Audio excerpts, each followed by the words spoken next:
Hello ವೀಕ್ಷಕರೇ, ನಮಸ್ಕಾರ. ತಮ್ಮೆಲ್ಲರಿಗೂ ಭಾಗ್ಯ ಟಿವಿಗೆ ಸ್ವಾಗತ ಸುಸ್ವಾಗತ ಕೋರ್ತಾ ಇದ್ದೀವಿ. ಭಾಗ್ಯ ಮತ್ತು ಗಿರೀಶ್. ಸ್ನೇಹಿತರೆ, ಇವತ್ತು ಈ ವಿಡಿಯೋ ಮೂಲಕ ನಾವು ನಿಮಗೆ ಬೇಕರಿಗಳಲ್ಲಿ ಸಿಗ್ತಕ್ಕಂಥ ಬ್ರೆಡ್ ಟೋಸ್ಟನ್ನು ಯಾವ ರೀತಿ ನಿಮ್ಮ ಮನೆಗಳಲ್ಲೇ ಮಾಡ್ಕೋಬೋದು ಅಂತ ತಿಳಿಸ್ಕೊಡ್ತಾ ಇದ್ದೀವಿ. ಇವತ್ತು ನಾವು ನಿಮಗೆ ಮಾಡಿ ತೋರಿಸ್ತಾ ಇರ್ತಕ್ಕಂಥ ಈ ಬ್ರೆಡ್ ಟೋಸ್ಟ್ ಬೇಕರಿಗಳಲ್ಲಿ ಸಿಗ್ತಕ್ಕಂಥ ರುಚಿಗೆ ಎಳ್ಳಷ್ಟು ವ್ಯತ್ಯಾಸ ಇರಲ್ಲ. ಅಷ್ಟು ಸೊಗಸಾಗಿರುತ್ತೆ, ಅಷ್ಟು ರುಚಿಕರವಾಗಿರುತ್ತೆ. ಈ ಬೇಕರಿಗಳಲ್ಲಿ ಬ್ರೆಡ್ ಟೋಸ್ಟ್ನ ತಿಂತಕ್ಕಂಥ ಮಜಾನೇ ಬೇರೆ. ಆದರೆ ಖಂಡಿತ ಇವತ್ತು ನಾವು ನಿಮಗೆ ತೋರಿಸ್ತಾ ಇರ್ತಕ್ಕಂಥ ವಿಡಿಯೋದಲ್ಲಿ ನಾವು ಯೂಸ್ ಮಾಡಿರ್ತಕ್ಕಂಥ ಇಂಗ್ರೀಡಿಯೆಂಟ್ಸ್ನ ಹಾಗೆ ಮಾಡಿರ್ತಕ್ಕಂಥ ವಿಧಾನ ನೀವು ನೋಡಿ ಮಾಡಿ ನೀವು ಸಹ ನಿಮ್ಮ ಮನೆಗಳಲ್ಲಿ ಬೇಕರಿಗಳಲ್ಲಿ ಸಿಗ್ತಕ್ಕಂಥ ಟೋಸ್ಟ್ಗಿಂತ ಹೆಚ್ಚಿನ ರುಚಿಯಲ್ಲಿ ಖಂಡಿತ ಮಾಡ್ಕೋಬೋದು. ಯಾರಿಗೆಲ್ಲ ಬ್ರೆಡ್ ಟೋಸ್ಟ್ ಅಂದ್ರೆ ಇಷ್ಟ, ಖಂಡಿತ ಈ ವಿಡಿಯೋಗೆ ಲೈಕ್ ಮಾಡಿ ಮತ್ತು ನಿಮ್ಮ ಫ್ರೆಂಡ್ಸ್ಗೂ ಹೆಲ್ಪ್ ಆಗೋ ಹಾಗೆ ಈ ವಿಡಿಯೋನ ಶೇರ್ ಮಾಡಿ. ಹಾಗೆ ಬನ್ನಿ, ಈಗ ಬೇಕರಿ ಸ್ಟೈಲಲ್ಲಿ ಬ್ರೆಡ್ ಟೋಸ್ಟ್ ಮಾಡೋದಕ್ಕೆ ಏನೆಲ್ಲ ಪದಾರ್ಥಗಳು ಬೇಕು ಹಾಗೆ ಮಾಡ್ತಕ್ಕಂಥ ವಿಧಾನ ಏನು ಅಂತ ನೋಡ್ಕೊಳ್ಳೋಣ. ಮೊದಲಿಗೆ ನಾವಿಲ್ಲಿ 1 ಪೌಂಡಷ್ಟು ಬ್ರೆಡ್ನ ತೊಗೊಂಡಿದ್ವಿ.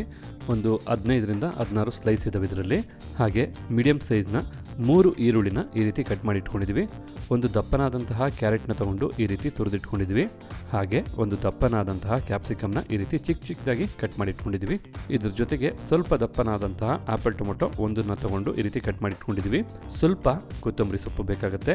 ಹಾಗೆ ಜೀರಿಗೆ ಮತ್ತು ಮೆಣಸನ್ನು ಹುರಿದು ಪುಡಿ ಮಾಡಿದಂತಹ ಜೀರಿಗೆ ಪುಡಿನ ಅರ್ಧ ಟೀ ಸ್ಪೂನಷ್ಟು ತೊಗೊಂಡಿದ್ದೀವಿ. ಎಣ್ಣೆ 4 ಟೇಬಲ್ ಸ್ಪೂನಷ್ಟು, ಚಾಟ್ ಮಸಾಲ ಅರ್ಧ ಟೀ ಸ್ಪೂನಷ್ಟು, ಅರಿಶಿಣದ ಪುಡಿ 1 ಟೀ ಸ್ಪೂನಷ್ಟು, ಹಾಗೆ ಹಚ್ಕಾರದ ಪುಡಿ 1 ಟೀ ಸ್ಪೂನಷ್ಟು, ಉಪ್ಪು ರುಚಿಗೆ ತಕ್ಕಷ್ಟು. ಇದಿಷ್ಟು ನಿಮಗೆ ಬ್ರೆಡ್ ಟೋಸ್ಟ್ ಮಾಡೋದಕ್ಕೆ ಬೇಕಾದಂಥ ಪದಾರ್ಥಗಳು. ಹಾಗೆ ಬನ್ನಿ, ಈಗ ಬ್ರೆಡ್ ಟೋಸ್ಟ್ನ ಯಾವ ರೀತಿ ಮಾಡೋದು ಅಂತ ನೋಡ್ಕೊಳ್ಳೋಣ. ಮೊದಲಿಗೆ ನಾವು ಈ ರೀತಿಯಾದಂಥ ಒಂದು ಬಟ್ಲನ್ನ ತೊಗೋಬೇಕಾಗತ್ತೆ. ಬಟ್ಲಿಗೆ ನಾವು ಕಟ್ ಮಾಡಿ ಇಟ್ಕೊಂಡಿರ್ತಕ್ಕಂಥ ಈರುಳ್ಳಿನ ಸೇರಿಸ್ಕೊಳ್ತಾ ಇದ್ದೀವಿ. ಹಾಗೆ ತುರಿದಂತಹ ಕ್ಯಾರೆಟ್ನ ಸಹ ಸೇರಿಸ್ಕೊಳ್ತಾ ಇದ್ದೀವಿ. ಜೊತೆಗೆ ಕ್ಯಾಪ್ಸಿಕಮ್, ಸಣ್ಣಗೆ ಹಚ್ಚಿದಂಥ ಆಪಲ್ ಟೊಮೊಟೊ, ಕೊತ್ತಂಬರಿ ಸೊಪ್ಪು, ಹಚ್ಕಾರದ ಪುಡಿ, ಚಾಟ್ ಮಸಾಲ, ಅರಿಶಿಣದ ಪುಡಿ, ಜೀರಿಗೆ ಮತ್ತು ಮೆಣಸಿನ ಪುಡಿ, ರುಚಿಗೆ ತಕ್ಕಷ್ಟು ಉಪ್ಪನ್ನು ಸಹ ಸೇರಿಸಿ ನಾವು 4 ಟೇಬಲ್ ಸ್ಪೂನಷ್ಟು ಎಣ್ಣೆನ ಸೇರಿಸ್ಕೊಳ್ತಾ ಇದ್ದೀವಿ. ನೋಡ್ತಾ ಇದ್ರಲ್ಲ, ಇಲ್ಲಿ ಹಸಿ ಇರಬೇಕಾದ್ರೆ ಎಷ್ಟು ಸೊಗಸಾಗಿದೆ, ನೋಡ್ತಾ ಇದ್ದರೆ ತಿನ್ನಬೇಕು ಅನಿಸುತ್ತೆ. ಅಷ್ಟೇ ಅಲ್ಲ, ಈ ಒಂದು ತಾಜಾ ತರಕಾರಿಗಳು ಹಾಗೆ ನಾವು ಸೇರಿಸಿದಂಥ ಈ ಮಸಾಲ ಪುಡಿಗಳು, ಅದರ ಒಂದು ಸುವಾಸನೆ ಬಹಳ ಸೊಗಸಾಗಿರುತ್ತೆ. ಈ ರೀತಿ ನಾವು ತೊಗೊಂಡಂಥ ಎಲ್ಲ ಪದಾರ್ಥನೂ ಬಟ್ಲಿಗೆ ಸೇರಿಸಾದ ನಂತರ ಒಮ್ಮೆ ಚೆನ್ನಾಗಿ ಎಲ್ಲನೂ ಮಿಕ್ಸ್ ಮಾಡ್ಕೋಬೇಕಾಗತ್ತೆ.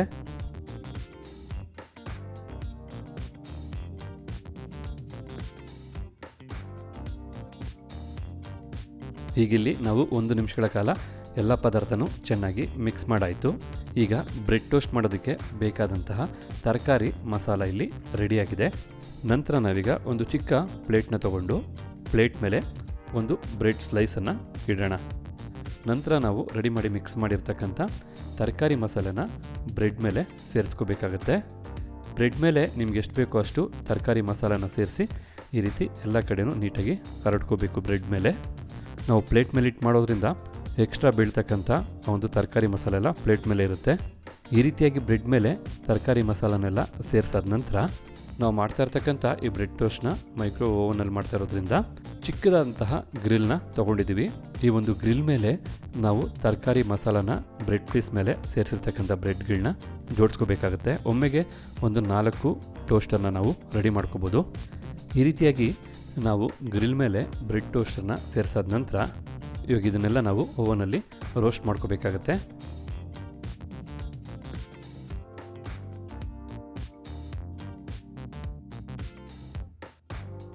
ಅದಕ್ಕೋಸ್ಕರ ನಾವು ಈ ಒಂದು ಗ್ರಿಲ್ನ ಓವನಲ್ಲಿಟ್ಟು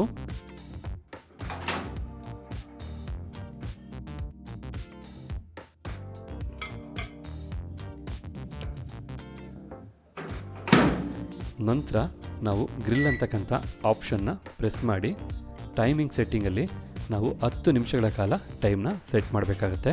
ನಿಮಗೆ ಸರಿಯಾಗಿ ಬ್ರೆಡ್ಡು ಮತ್ತು ತರಕಾರಿ ಎಲ್ಲ ರೋಸ್ಟ್ ಆಗೋದಕ್ಕೆ 10 ನಿಮಿಷಗಳ ಸಮಯ ಬೇಕಾಗುತ್ತೆ.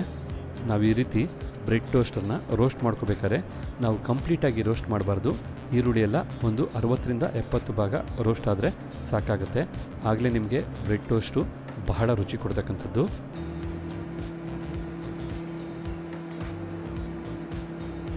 ಓಕೆ ವೀಕ್ಷಕರೇ, ಈಗ 10 ನಿಮಿಷಗಳ ಕಾಲ ಚೆನ್ನಾಗಿ ಮೈಕ್ರೋವೇವ್ ಓವನಲ್ಲಿ ಬ್ರೆಡ್ಡು ರೋಸ್ಟ್ ಆಗಿದೆ. ಬನ್ನಿ ಈಗ ಹೊರತೆಗೆಯೋಣ. ಈಗ ಇಲ್ಲಿ ನೋಡ್ತಾ ಇದ್ರಲ್ಲ, ಚೆನ್ನಾಗಿ ರೋಸ್ಟ್ ಆಗಿ ಬ್ರೆಡ್ ಟೋಸ್ಟು ರೆಡಿಯಾಗಿದೆ. ಗ್ರಿಲ್ ಬಹಳ ಬಿಸಿ ಇರೋದ್ರಿಂದ ನೀವು ಒಂದು ಬಟ್ಟೆ ಅಥವಾ ಹ್ಯಾಂಡ್ ಗ್ಲೌಸ್ನ ಉಪಯೋಗಿಸಿ ಹೊರ ತೆಗಿಬೇಕಾಗುತ್ತೆ.